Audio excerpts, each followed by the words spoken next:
and they vote on it, and it doesn't pass. So non-action. They still didn't reject it, they still didn't accept it. I see, okay. My question, may I? Madam Chair, are you done? Okay, yes. My question is, I had this conversation with Doug Weiss a couple times, and basically, we talked about the fact that the electeds are not part of a bargaining group. So how can they attach on to health benefits? Or more importantly, how can we vote to give ourselves something? That just doesn't seem kosher. But I thought that there was a legal opinion on this, or one being prepared over the years. There is. There is. I What think does there it was say? one prepared years ago, and I think there was one that was recently prepared, and so I didn't try to print it out for everybody. But it says just exactly what I stated, is that, yes, per the charter, the council can create the benefits for the elected officials. They also have the authority to create a commission to make recommendations as to those benefits.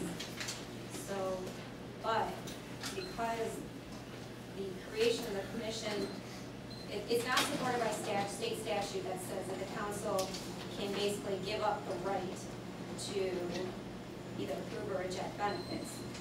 So by not acting on the recommendation, you're like giving up, you're delegating your obligation or duty to either. So it's give not benefits legal or to not. do this, and So- we did it, right? Wait, because that just, Well, that technically- kind of meant nothing to me. I don't even understand what you just said. I don't mean to be mean, I'm just trying to understand it. I mean, what is it that, You have the power to create a commission. Okay. So a commission was created to determine fringe benefits, make a recommendation to the council as to the mayors and the clerks and the treasurers and the city council benefits. where does Council it say is- that? It says that in the charter that we can give ourselves health care. Where does it say that? Under I don't iPad know, six sorry. something or seven something, it's in there. We've read I it never 1,000 saw anything in times. the charter that said that we can, as council people, give ourselves health care. Remember, there's two commissions, so there's local officers' compensation, Okay, that meets every 2 years, and fringe benefits that meets every 4 years. okay, Fringe benefits was created in '97, piggybacking off of the local officers' compensation. Now, it's legal for council to not act on a recommendation and it becomes effective. Fringe benefits, on the other hand, has to be acted upon. so, but what I'm understanding is that even if you act on it, you can't delegate your authority anyway, so even if you acted on it. By you can't- acting on it, you're not delegating. Right. You're just taking the recommendation and acting on it. If you didn't act on it, you would. Okay, so we can't do anything about it because we can still vote to give it to ourselves, it's just like a formality? Right. Okay. See, because that's not what Doug Weiss told me at all. He said that we couldn't do this. We have to- Because we're not, we couldn't give ourselves, healthcare because it's not, we're not associated with a bargaining group. So how, I believe the charter says that we get a salary of such and such, but it doesn't say that we get, healthcare. So if it's in the charter, you show me where that is, because it's not. For the compensation, for the fringe benefits? Uh-huh, to see that we get healthcare. Because that's what the point that he had made, you know, that he and I talked about, because I asked him about how this came about, because I wasn't here yet. Well, and again, Did through all the you have research, that conversation? I've never found the point in time in the Taylor's history where they awarded it, where somebody voted on it and it was given. There's no committee meeting, I've never seen any council minutes, and doing all the research that ever saw a point in time where they actually started receiving it, let alone the pension benefits and all the other things. So compensation is clear out of the charter, that there would be compensation. So, yeah. Madam Chair?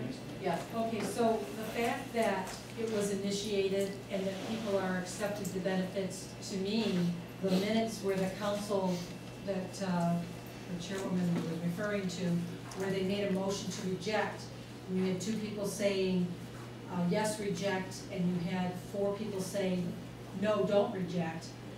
To me, that was, that obviously they put it in as an acceptance of those minutes from that meeting. Otherwise, why would it have ever been enacted? Acceptance or approval? Acceptance.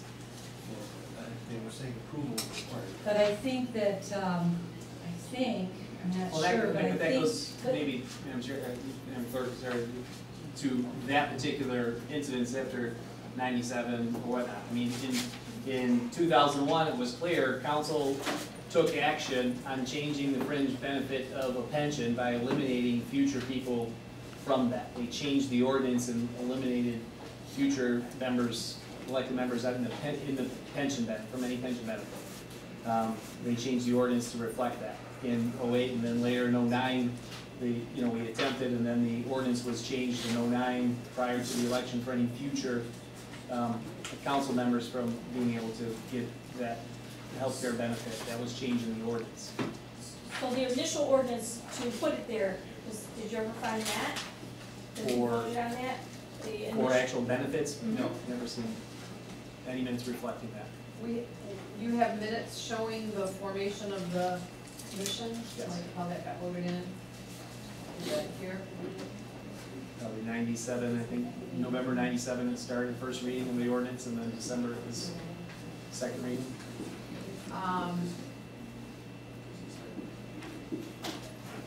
So did they have a right to, according to your legal opinion, to set up the pensions also, the way they did?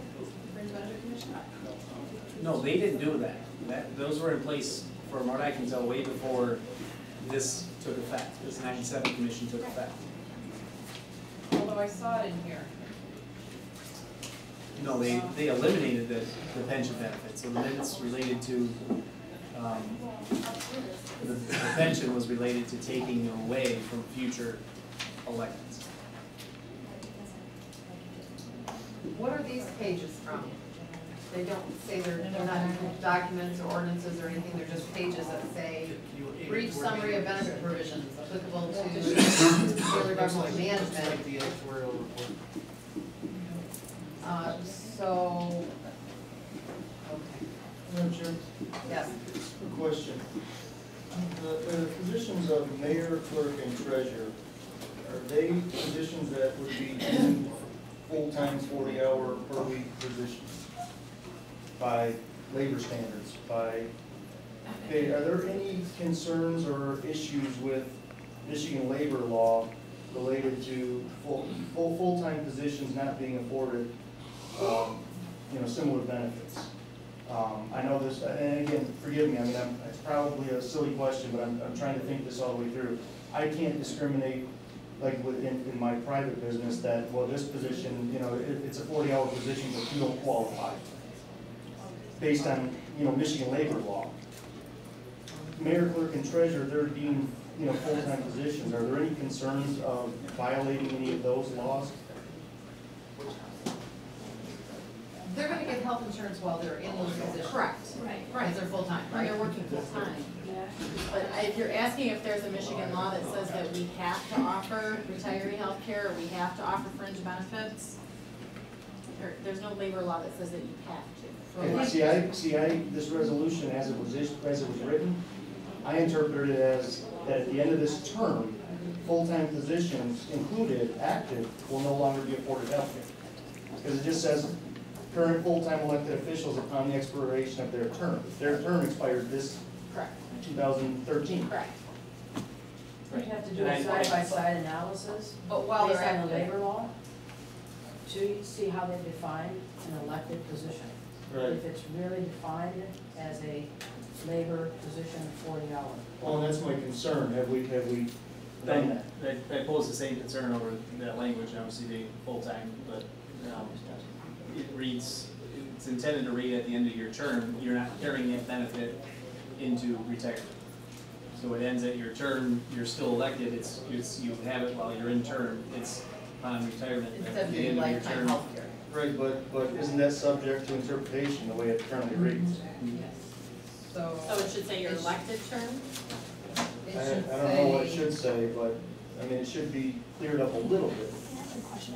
eliminate all non-vest benefits for all past elected officials, part-time officials. What did John Martin say about this proposal?